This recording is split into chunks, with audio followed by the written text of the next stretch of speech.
Exactement ça, j'espère que vous allez bien les amis, que tout se passe pour le mieux pour vous. Aujourd'hui, on sort un peu du contexte de la chaîne. Cette chaîne, elle est dédiée aux mangas et aux animés. Et aujourd'hui, on va sortir du contexte de la chaîne parce qu'il y a une polémique qui tourne sur le ballon d'or de Lionel Messi, comme quoi Messi ne mérite pas son 8e ballon d'or. On va essayer d'éclaircir tout ça.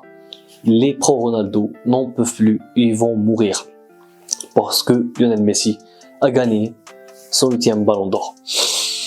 Donc, il y avait 3 favoris pour ce ballon d'or. Il y avait Kylian Mbappé, finaliste de la Coupe du Monde, et qui a fait un très beau parcours en Coupe du Monde, triplé en Coupe du Monde, en finale de Coupe du Monde. Il y avait Erling Haaland qui a gagné la Ligue des Champions en étant élu le meilleur buteur de la Ligue des Champions avec 10 buts. Il a gagné la Première Ligue, meilleur buteur historique il a battu le record de buts en une seule saison de la Première Ligue et il a gagné la Coupe. Donc il a gagné tout ce qu'il pouvait gagner. Erling Haaland ne s'est pas qualifié avec la Norvège à la Coupe du Monde. Donc il a fait une saison stratosphérique et c'est tout. Et Lionel Messi qui a gagné la Coupe du Monde en étant élu le meilleur joueur de la Coupe du Monde, le meilleur passeur et le 2e meilleur buteur avec 7 buts et il a marqué un doublé en finale. Avec le PSG, il a gagné la Ligue 1 et la Super Coupe. C'est ça. Et avec Messi qui a fait 16 passes décisives, meilleur passeur de la Ligue 1. En Ligue des Champions, il n'a pas brillé, il a été éliminé en 8e de finale. Même chose pour Mbappé. Mbappé a été le meilleur buteur de la Ligue 1 et il est normalement peut-être le meilleur joueur de la Ligue 1, je sais pas. Mais voilà. Donc le débat n'est pas entre les 3, mais le débat est entre Messi et Erling Haaland. Donc il y a beaucoup de gens qui pensent que Messi a volé, la FIFA a donné le ballon d'or à Messi et a un peu volé le ballon d'or de Haaland. Et donc qu'est-ce que moi j'en pense? Lionel Messi, les gars, il a survolé cette Coupe du Monde. Il a gagné la compétition phare de l'année. La Coupe du Monde, c'est chaque 4 ans. Chaque 4 ans, il y a une Coupe du Monde. Et normalement, en année de Coupe du Monde, c'est le vainqueur de la Coupe du Monde qui va gagner le Ballon d'Or. Je sais, vous allez me dire qu'en 2014, l'Allemagne a gagné. Il n'y a aucun Allemand qui a gagné le Ballon d'Or. En 2018, la même chose avec la France. C'est pas un Français qui a gagné le Ballon d'Or. Et même chose en 2010. C'est pas un Espagnol qui a gagné le Ballon d'Or. Ok, on est d'accord sur ce point-là. Mais ces équipes-là, que ce soit la France, l'Allemagne ou bien l'Espagne, c'était des collectifs. Il n'y avait pas un seul joueur qui pouvait sortir. On ne pouvait pas sortir un seul joueur du lot. C'était un collectif. La France, il y avait Pogba, il y avait Kanté, il y avait Mbappé, il y avait Griezmann, il y avait Lloris, il y avait beaucoup, Pavard, il y avait beaucoup de joueurs. C'était un collectif. Mbappé avait fait beaucoup de choses dans cette Coupe du Monde 2018. C'était le meilleur jeune de la Coupe du Monde 2018. Et Griezmann, c'était le meilleur joueur de l'équipe de France.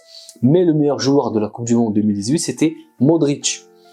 Et il a gagné le Ballon d'Or parce que il a fait un parcours de malade avec la Croatie, arrivé en finale, la première finale de leur première finale. Et il avait gagné la Ligue des Champions avec le Real Madrid. C'est ça. Et en 2010, Iniesta, c'était pas le seul à avoir brillé. Il y avait David Villa, il y avait Xabi Alonso, il y avait Xavi, il y avait Pedro, il y avait Casillas qui a été stratosphérique, il y avait Puyol, il y avait tant de joueurs qui ont fait les beaux jours de cette équipe nationale d'Espagne.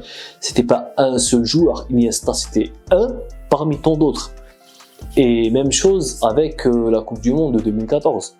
Neuer, c'était pas le joueur phare c'était peut-être celui qui ressortait un peu parce que il a fait des arrêts de malade face à l'Algérie, face à la France, face à l'Argentine. Voilà, il a été présent durant toute la Coupe du Monde. Mais il y avait aussi Kroos, il y avait aussi Müller, il y avait Philippe Lahm, il y avait pour beaucoup de joueurs, tant de joueurs qui ont fait une... Voilà, c'était une masterclass de tout le monde. On ne pouvait pas sortir un seul joueur. Et là, au contraire, dans cette Coupe du Monde 2022 de Lionel Messi, Messi a porté l'Argentine. Si tu enlèves Messi de l'équipe d'Argentine, l'Argentine ne gagnait pas la Coupe du Monde. Et ça, c'est indéniable. Le mec, ils étaient disqualifiés face à... Ils ont perdu le premier match face à l'Arabie Saoudite et Messi avait marqué. Après, face au Mexique, ils étaient point lié. Ils n'avaient pas le choix. Il fallait qu'ils gagnent. Et ils étaient en difficulté. Le match était bloqué. Les Argentins étaient frigorifiés. Ils jouaient avec la peur. Je ne sais pas si les gens, parce que les gens qui parlent n'ont pas regardé la Coupe du Monde, ne suivent pas le foot. Après, ils viennent, ils ouvrent leur gueule et ils disent non, ils ne méritent pas. Donc, si vous avez bien vu le match, ils jouaient avec la peur au ventre, la boule au ventre.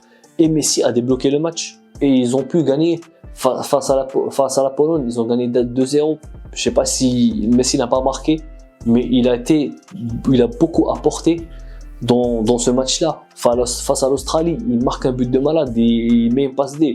Face aux Pays-Bas, la passe aveugle qu'il met, franchement, elle est magnifique. Elle débloque le match, encore une fois. Et après, il marque un penalty. C'est ça.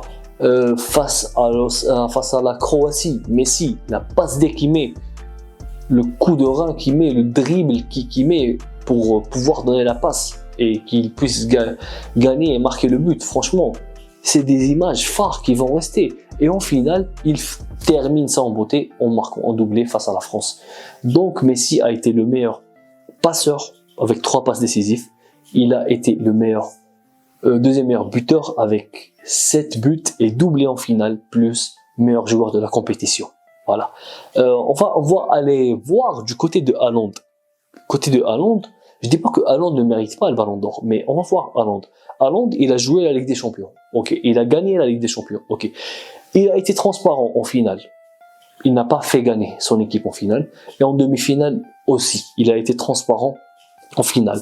Certes, il a été le meilleur buteur de la Ligue des Champions avec 10 buts.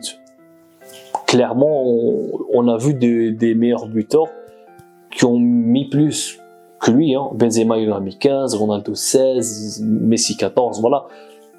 10 buts, c'est la limite. Et il a mis, faut pas oublier qu'il a mis 5 buts dans un seul match. Sinon, donc, techniquement, il a marqué lors de peut-être 6 ou 5 rencontres de Ligue des Champions. Donc, c'est clairement pas lui qui a fait gagner la Ligue des Champions à City. Il a contribué lourdement, mais dans les moments les plus importants, dans les moments les plus impactants et les moments les plus importants de la LDC, il n'a pas été présent. Il n'a pas été présent. Et même chose pour la Première Ligue. La Première Ligue, ok, ils ont gagné la Première Ligue, mais c'était pas le meilleur Manchester City. Il faut le dire, on a vu des Manchester City qui étaient meilleurs que ça. Ils ont gagné la Première Ligue parce que Arsenal a cédé à la pression et ils n'avaient pas la profondeur de banc ou une équipe qui pouvait tenir toute une saison. Et City en a profité. Haaland a fait une saison magnifique et stratosphérique en Première Ligue. Il a battu un record de buts en Première Ligue. Ok, je suis d'accord et tout, mais n'a pas été présent toute la saison non plus. Il a fait un début fantastique. Il marquait que des triplés, que des doublés, mais à un certain moment, il s'est éteint et on l'a plus jamais revu. Aussi, en Cup, il n'a pas marqué en finale ni en demi-finale. Donc, dans les moments les plus importants, Haaland n'a pas brillé. Ce n'est pas lui qui a fait gagner son équipe. Au contraire de Ronaldo, Messi en Ligue des Champions, en finale, il marque. Ronaldo, demi-finale, il marque. Quart de finale, il marque. C'est pour ça que ces mecs-là, quand ils prennent une Ligue des Champions, plus un titre ou je sais plus trop quoi, ils ont une certaine légitimité pour gagner. Mais Haaland, je suis pas en train de dire qu'il mérite pas, les gars. Haaland mérite. Mais tu as un autre gars qui s'appelle Lionel Messi, qui a fait, je sais pas, bon, il a fait récital. On dirait une saison d'Olivier Tom. On dirait c'est la nouvelle saison de Captain Tsubasa. C'est la dernière saison. qui est sorti en vrai. Voilà, le mec, tout le monde se souvient, l'image phare de cette année, c'est Messi qui soulève la Coupe du Monde. Et c'est le meilleur joueur de l'histoire. Il a marqué 7 buts. Vous vous rendez compte, 7 buts dans la Coupe du Monde. Il ne peut pas marquer 100 buts. Déjà, la Coupe du Monde, il y a 7 matchs. La Ligue des Champions, tu as 13 matchs. Tu as le double, presque le double. Et Haaland n'a pas été si fort que ça dans la Ligue des Champions. Hein. C'est un parmi tant d'autres. T'enlèves Haaland de City, ils peuvent gagner la Ligue des Champions, ils peuvent gagner la Première Ligue, ils peuvent gagner la Coupe. Bon, la Première Ligue, pas sûr, je suis pas sûr parce qu'ils plantent beaucoup de buts, mais la Ligue des Champions et la Coupe, ils peuvent. Et on a vu avec le passé que City, la saison où Mahrez fait une saison de malade, ils arrivent en finale. L'année d'avant, ils arrivent en demi-finale. L'année d'après, ils arrivent en demi-finale contre le Real Madrid. Et à chaque fois, ils gagnent le championnat. À chaque fois, ils gagnent la coupe. Donc, Manchester City, c'est un monstre. Sans Erling Haaland, Manchester City est un monstre. Haaland n'a pas tout seul fait gagner cette équipe de Manchester City. Il faut pas se voiler la face. Haaland a fait une saison exceptionnelle, mais il y a un autre mec qui a tout autant contribué dans la compétition la plus grande. C'est la Coupe du Monde. Et Haaland n'a pas joué la Coupe du Monde. Et on peut pas dire non, le pauvre n'a pas joué la Coupe du Monde. Il ne s'est pas qualifié en Coupe du Monde. Hein. Son équipe est nulle. Je sais, mais c'est comme ça. C'est comme ça. Il n'avait qu'à changer de nationalité. C'est ça. Haaland n'a pas joué la Coupe du Monde. N'a même pas joué la Coupe du Monde. Il ne s'est même pas qualifié à la Coupe du Monde. Donc, dans une année de Coupe du Monde, c'est comme ça. Je suis désolé, Erling Haaland. Il mérite, c'est vrai. Mais même Messi mérite tout autant. Et Messi a été décisif. Il a marqué doublé en finale. Citez-moi des joueurs qui ont marqué des doublés en finale. Si vous vous souvenez bien,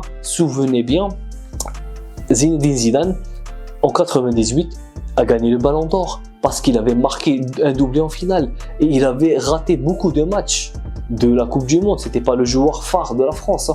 Il y avait toute une équipe. Zidane, c'était la cerise sur le gâteau. Et il avait marqué doublé en finale. Il avait gagné la Coupe du Monde. C'est ça. Maradona, il a triché. Il n'a pas fait une coupe du Monde comme celle de Messi. Et donc voilà, moi.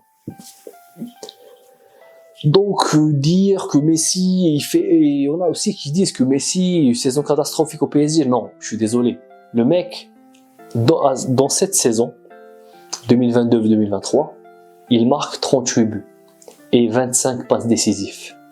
Il gagne la Ligue 1, il gagne la Super Coupe de France et il gagne la Coupe du Monde. Et il est élu meilleur joueur de la Coupe du Monde, meilleur passeur et tout ça. Donc voilà, il faut arrêter les gars, il faut arrêter. Il faut arrêter avec cette malveillance. Messi mérite son ballon d'or, Erling Haaland aussi mérite. Je ne suis pas en train d'amoindrir ce qu'a fait Erling Haaland, mais dans les moments clés, Erling Haaland n'a pas été présent. Je vous le dis, si Erling Haaland avait marqué un doublé en finale de Ligue des Champions et avait marqué en demi-finale et tout, je vous dirais que oui, Erling Haaland mérite le ballon d'or. Et même comme ça, si Messi prend le ballon d'or, ça n'aurait pas été un scandale, parce que Messi, il termine le football avec cette Coupe du Monde, avec une équipe de tocards, et il survole cette compétition qu'on appelle la Coupe du Monde, les gars. Si Ronaldo avait fait le même parcours avec le Portugal et qui gagnait la Coupe du Monde alors qu'il n'a pas joué avec Manchester United, il n'a pas quasiment joué cette saison, et après il a joué une demi-saison avec l'Arabie Saoudite, je suis sûr qu'il gagnerait le Ballon d'Or. Personne ne viendrait se plaindre pourquoi Ronaldo a gagné le Ballon d'Or. Donc voilà, ce n'est pas un scandale le fait que Messi ait gagné ce Ballon d'Or. Et c'est son dernier, il part comme ça, il a terminé le football, c'est tout. C'était ce que j'avais à dire les gars, j'espère que ça vous a plu. Dites-moi en commentaire pour vous qui mérite de gagner le Ballon d'Or, mais restez dans le respect s'il vous plaît les gars. Soyez dans le respect et développez vos arguments. Ne me donnez pas des arguments juste tirés de je ne sais plus trop quoi moi. Donnez-moi de vrais arguments pourquoi Haaland mérite le ballon d'or. Moi, je pense que même Haaland mérite. Haaland ne démérite pas. Mais peut-être la balance, le nom Messi, quand tu mets le nom Messi ou le nom Ronaldo, ça gagne. Ces deux noms-là, ils sont trop grands. Je vous le dis, le nom Ronaldo et le nom Messi, ça gagne systématiquement. Enfin, c'est ma vision des choses. Si ça vous a plu, les gars, ne vous abonnez surtout pas. Si ce genre de contenu de football et tout vous plaît, ne vous abonnez pas. Parce que les gars, cette chaîne, elle est dédiée aux mangas et aux animés. Ma chaîne, je parle en général de mangas et d'animés. Donc, il y aura sûrement aucune vidéo qui parle de football. Ou voilà, de ballon d'or, de football, de match, d'analyse et tout. J'ai juste voulu donner mon avis sur cette polémique qui est en train de tourner. Et voilà, toute la haine qui déferle envers Lionel Messi. C'est tout. Sur ce, les gars, portez-vous bien. Matane.